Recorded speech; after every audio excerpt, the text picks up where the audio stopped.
ഇന്ത്യക്ക് നേരെ വീണ്ടും ചാവേർ ആക്രമണത്തിന് സാധ്യതയുണ്ടോ? ചാവേർ ആക്രമണത്തിൻ്റെ ഒരു ഭീഷണി അയച്ചിരിക്കുകയാണ് മസൂദ് അസർ, മൗലാന മസൂദ് അസർ എന്ന് പറയുന്ന ഭീകരൻ. ഇന്ത്യക്ക് നേരെ പാർലമെൻറ്റ് ആക്രമണം നടത്തി, അതുപോലെ തന്നെ മുംബൈ ഭീകരാക്രമണം. ഇതിൻ്റെ എല്ലാ സൂത്രധാരനാണ് മസൂദ് അസർ എന്ന് പറയുന്ന ഭീകരൻ. ജെയ്ഷെ മുഹമ്മദിൻ്റെ തലവനാണ്, അതിഭീകരനാണ്, കൊടും ഭീകരനാണ്. ഇന്ത്യ എപ്പോൾ ഒരു അവസരം കിട്ടിയാൽ അപ്പം തട്ടും എന്നുള്ള രീതിയിൽ വച്ചിരിക്കുന്ന ഒരു ഭീകരനാണ് മസൂദ് അസർ. അത്രയേറെ സുരക്ഷയിൽ വലിയ സന്നാഹങ്ങളോടുകൂടി ഒളിച്ചിരിക്കുന്ന ഒരു ഭീകരൻ കൂടിയാണ് മസൂദ് അസർ എന്നുള്ളതാണ്. അപ്പോൾ മസൂദ് അസർ ഒരു ഭീഷണി സന്ദേശം, അയാളുടെ ഒരു വോയിസ് റെക്കോർഡ് ഇപ്പോൾ വന്നിരിക്കുകയാണ്. 1000-ലേറെ ചാവേറുകൾ ഇന്ത്യക്കെതിരെ പോരാടാനായിട്ട് സൂയിസൈഡ് ബോംബർമാരായിട്ട്, മനുഷ്യ ബോംബുകളായിട്ട് അങ്ങനെ നിൽക്കുകയാണ് എന്ന് പറഞ്ഞിട്ട് അവരിങ്ങനെ കൊതിക്കുകയാണ് ഇന്ത്യക്കെതിരെ ബോംബായിട്ട് പൊട്ടിത്തെറിക്കാൻ, ഇന്ത്യയിലേക്ക് നുഴഞ്ഞു കയറാൻ. അതെ, അപ്പോൾ അവരിങ്ങനെ തയ്യാറായിട്ട് അതിർത്തിയിൽ ഇങ്ങനെ നിൽക്കുകയാണ്. ഏത് നിമിഷവും ഇന്ത്യയിലേക്ക് 1000 കണക്കിന് ആൾക്കാർ, 1000 എന്നാണ് പറയുന്നത്. പക്ഷേ ഇയാൾ പറയുന്നത് ഇന്ത്യയിൽ അതിനപ്പുറത്തേക്കും നമ്പർ ഉണ്ട്. അത് പറഞ്ഞു കഴിഞ്ഞാൽ ലോക മാധ്യമങ്ങളെല്ലാം അത് വലിയ വാർത്തയാക്കും, ലോകം ഞെട്ടിപ്പോകും എന്നൊക്കെയാണ് മസൂദ് അസറിൻ്റെ വിടുവായത്തം പറയുന്നത്. മസൂദ് അസറിൻ്റെ ഈ ഭീഷണി എന്ന് പറയുന്നത് ഗുരുതരമായിട്ടുള്ളൊരു ഭീഷണിയാണ്. 1000-ലേറെ ആൾക്കാർ ഇന്ത്യക്കെതിരായിട്ട് യുദ്ധം ചെയ്യാനായി, ഇല്ലെങ്കിൽ പൊട്ടിത്തെറിക്കാനായി ഭീകരന്മാരായിട്ട് വന്ന് നിൽക്കുന്നു എന്ന് പറഞ്ഞു കഴിഞ്ഞാൽ അത് നിസ്സാരപ്പെട്ട ഒരു കാര്യമല്ല എന്നുള്ളതാണ്. അപ്പോൾ എങ്ങനെയായാലും അതിനെ നേരിടാനായിട്ട് ഇന്ത്യക്ക് ഒരു മടിയുമില്ല. ഇന്ത്യക്ക് അതിനുള്ള എല്ലാ ശക്തിയും ശേഷിയും ഉണ്ട് എന്നുള്ള കാര്യമൊന്നും മസൂദ് അസറിന് അറിയാത്തതുമല്ല. അപ്പോൾ എന്തായാലും ഇത്തരത്തിലുള്ള ഒരു വലിയ ഭീഷണി സന്ദേശമാണ് വന്നിരിക്കുന്നത്. ആ ഭീഷണി സന്ദേശത്തിൻ്റെ ആധികാരികതയൊക്കെ തന്നെ നമ്മുടെ കേന്ദ്ര ഏജൻസികളും സൈന്യവും ഒക്കെ തന്നെ പരിശോധിക്കുന്നുണ്ട് എന്നുള്ളതാണ്. ഇയാളുടെ ശബ്ദ സാമ്പിളുകളുമായി, നേരത്തെയുള്ള ശബ്ദ സാമ്പിളുകളുമായി ഒത്തുനോക്കുകയും അതിന് വേണ്ട പരിശോധനകൾ നടത്തുകയൊക്കെ എക്സ്പേർട്ടുകൾ ചെയ്യുന്നുമുണ്ട്.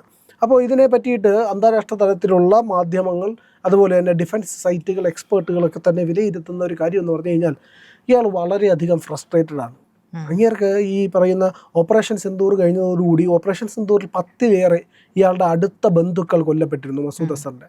ഇന്ത്യ അടിച്ച് തകർത്ത മിസൈലുകളെല്ലാം കൊണ്ട് ചെന്ന് അവിടെ വീണ് ആ മിസൈലുകളെല്ലാം കൂടെ പൊട്ടിത്തെറിച്ചപ്പോൾ ഇയാളുടെ ബന്ധുക്കളടക്കം, ഏറ്റവും അടുത്ത ബന്ധുക്കളടക്കം കൊല്ലപ്പെടുകയുണ്ടായി എന്നാണ് പറയപ്പെടുന്നത്. അപ്പോൾ ഇങ്ങനെ ഇയാൾ അതിലൂടെ, ഈ പറയുന്ന ആക്രമണത്തിലൂടെ തന്നെ ഇയാൾക്ക് വലിയ നാശനഷ്ടം ഉണ്ടായതിൻ്റെ ദുഃഖത്തിൽ, അതിൻ്റെ ഫ്രസ്ട്രേഷനിലാണ് അയാളിപ്പോൾ ഇത് പറയുന്നത് എന്നാണ് വിലയിരുത്തപ്പെടുന്നത്. നേരത്തെ നമ്മൾ കഴിഞ്ഞ ദിവസം വന്ന മറ്റൊരു വാർത്തയുണ്ടായിരുന്നു. അതായത് സെയ്ഫുള്ള കസൂരി എന്ന് പറയുന്ന മറ്റൊരു ഭീകരൻ, അത് ജെയ്ഷെ മുഹമ്മദ്, ലഷ്കർ-ഇ തോയ്ബയുടെ നേതാവാണ്.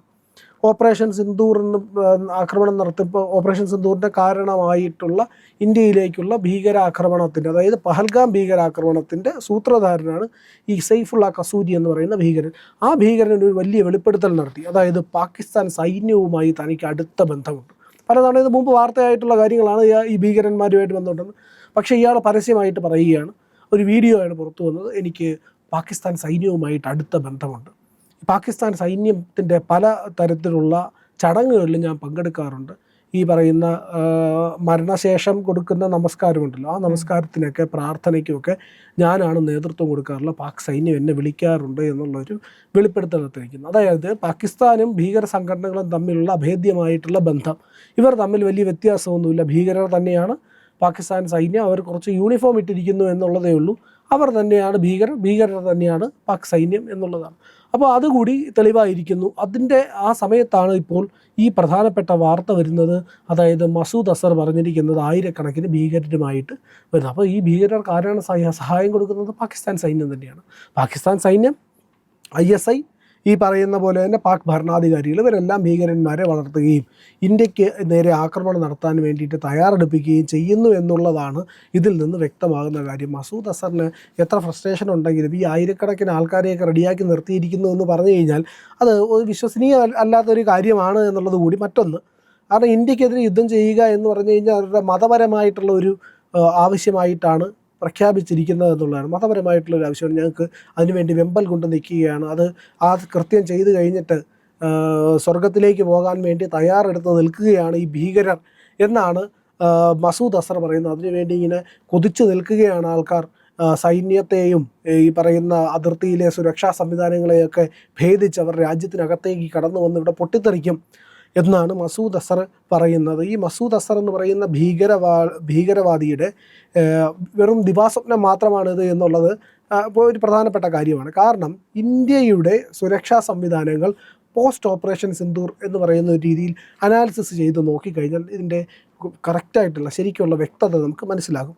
അതായത് ഓപ്പറേഷൻ സിന്ദൂറിന് ശേഷം നമ്മുടെ അതിർത്തികൾ എങ്ങനെയാണ് എന്നുള്ളതിനെ പറ്റിയിട്ട് നമുക്ക് ഒന്ന് അനലൈസ് ചെയ്ത് നോക്കാം. അതിർത്തികളുടെ സുരക്ഷ ആരാണ്? സ്വാഭാവികമായിട്ട് ഏറ്റവും പ്രധാനമായിട്ട് BSF ആണ് അതിർത്തിയുടെ സുരക്ഷ കൈകാര്യം ചെയ്യുന്നത്. ഇതിന് പുറമെ സൈന്യമുണ്ട്, മറ്റ് സുരക്ഷാ ഏജൻസികളുണ്ട്, നിരന്തരമായ പട്രോളിംഗ് ഉണ്ട്.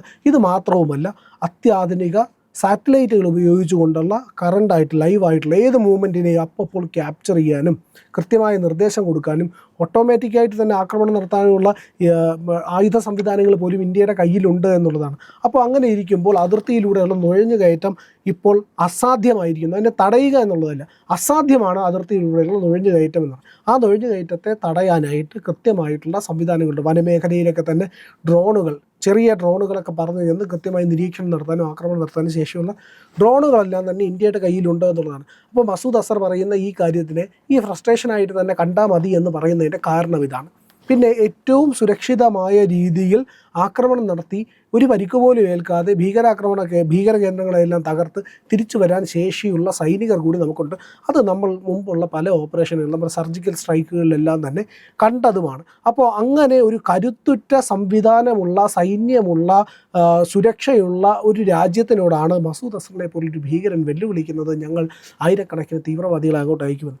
ജെയ്ഷെ മുഹമ്മദ് ഇപ്പോൾ ചെയ്യുന്ന കാര്യം എന്താണെന്ന് പറഞ്ഞാൽ അവർക്ക് രാജ്യത്തിനകത്തേക്ക് നുഴഞ്ഞു കയറാൻ കഴിയുന്നില്ല. അതുകൊണ്ടാണ് അവർ എന്ത് ചെയ്യുന്നത്, സോഷ്യൽ മീഡിയകൾ, ചില ആപ്പുകൾ ഇതെല്ലാം ഉപയോഗിച്ചുകൊണ്ട് ഇന്ത്യക്കകത്തുള്ള ആൾക്കാരെ, ഫണ്ടമെൻ്റലിസ്റ്റുകളെ ബ്രെയിൻ വാഷ് ചെയ്ത് അവർ ഇവിടെ തന്നെ വളമൊക്കെ വാങ്ങിച്ച് സംസ്കരിച്ച് അതിനെ ബോംബാക്കി മാറ്റുന്ന രീതിയിലൊക്കെ ഉള്ള പരിപാടികൾ ചെയ്യുന്നത് അതുകൊണ്ടാണ്.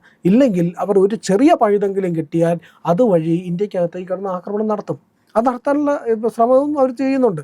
പക്ഷേ അത് തടയപ്പെട്ടിരിക്കുന്നു, അത് പൂർണ്ണമായിട്ടും ആ സാധ്യതകൾ അടച്ചിരിക്കുന്നു എന്നുള്ളത് കൊണ്ടാണ് ഇത്തരത്തിലുള്ള വിടുവായത്വവുമായിട്ട് മസൂദ് അസർ വരുന്നത് എന്നുള്ളതാണ്. ഇന്ത്യ വിചാരിച്ചു കഴിഞ്ഞാൽ നിമിഷ നേരം കൊണ്ട് ഈ ഭീകര ക്യാമ്പുകൾ ഏതാണ്ട് 2 ആഴ്ച മുമ്പ് തന്നെ സൈന്യം പറഞ്ഞിരിക്കുന്നു, ഏതാണ്ട് 29ഓളം ക്യാമ്പുകൾ പുതുതായി ഇവർ സജ്ജീകരിച്ചിട്ടുണ്ട് അതിർത്തി മേഖലകളിൽ. അതിർത്തിക്ക് അടുത്തായിട്ട് കുറച്ചേരതൊക്കെ ഉള്ളിലോട്ടുമാണ്. നമുക്ക് ഇനി എന്തെങ്കിലും ഒരു മൂവ്മെൻറ്റ് ഇവർ നടത്തുകയാണെങ്കിൽ മൊത്തത്തിൽ തകർത്ത് കളയാനുള്ള ശേഷി സൈന്യത്തിനുണ്ട്. സൈന്യം അതിന് സജ്ജമാണ്. ഒരു നിമിഷം പോലും ആലോചിക്കേണ്ടി വരില്ല എന്നുള്ള ഫ്രീ ഹാൻഡ് മോദി സൈന്യത്തിന് കൊടുത്തിരിക്കുകയാണ്. ആ ഫ്രീ ഹാൻഡ് ഉള്ളത് കൊണ്ട് തന്നെ എങ്ങനെ അവർ ആക്രമണം നടത്താൻ ശ്രമിച്ചാലും ശരി തന്നെ സൈന്യം കൃത്യമായി തിരിച്ചടിക്കും. വൻ ആക്രമണം നടത്താനുള്ള ശേഷിയുമുണ്ട്.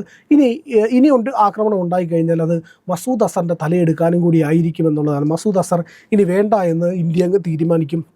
അങ്ങനെ തുരിഞ്ഞിറങ്ങിക്കഴിഞ്ഞാൽ മസൂദ് അസറിൻ്റെ ബാക്കി ഉണ്ടാവില്ല. അതും കൂടി ഇപ്പോൾ നമുക്ക് ഉറപ്പിച്ച് പറയാൻ കഴിയും, സൈന്യം ആ രീതിയിൽ കൂടി ഇവിടെ സജ്ജമാണ് എന്നുള്ളതാണ്. ഏതെങ്കിലും തരത്തിൽ ഇന്ത്യക്ക് നേരെ ഒരു പ്രകോപനം ഉണ്ടായാൽ, ഒരു ആക്രമണം ഉണ്ടായാൽ അതിന് ശക്തമായിട്ടുള്ള തിരിച്ചടി തന്നെ ഇന്ത്യൻ സേനയുടെ ഭാഗത്തു നിന്നുണ്ടാകും. പ്രിയപ്പെട്ട പ്രേക്ഷകരെ, നിങ്ങൾ ഇന്ത്യ ലൈവിന് നൽകുന്ന പിന്തുണയ്ക്ക് വളരെയധികം നന്ദി. ആ പിന്തുണ ഞങ്ങൾക്ക് തുടർന്നും വേണ്ടതുണ്ട്. അതിനായി ഞങ്ങളുടെ ഇന്ത്യ ലൈവ് ചാനൽ സബ്സ്ക്രൈബ് ചെയ്യുക. ഇന്ത്യ ലൈവിൻ്റെ ലോഗോയിൽ ക്ലിക്ക് ചെയ്താൽ ചാനലിൻ്റെ അകത്തേക്ക് നിങ്ങൾക്ക് പ്രവേശിക്കാനാകും. അവിടെ സബ്സ്ക്രൈബ് ബട്ടണിൽ ക്ലിക്ക് ചെയ്യുക, ബെൽ ഐക്കൺ അമർത്തുക, അതുപോലെ തന്നെ ലൈക്ക് ചെയ്യുക, ഷെയർ ചെയ്യുക, മറ്റുള്ളവരോട് സബ്സ്ക്രൈബ് ചെയ്യാൻ പറയുക.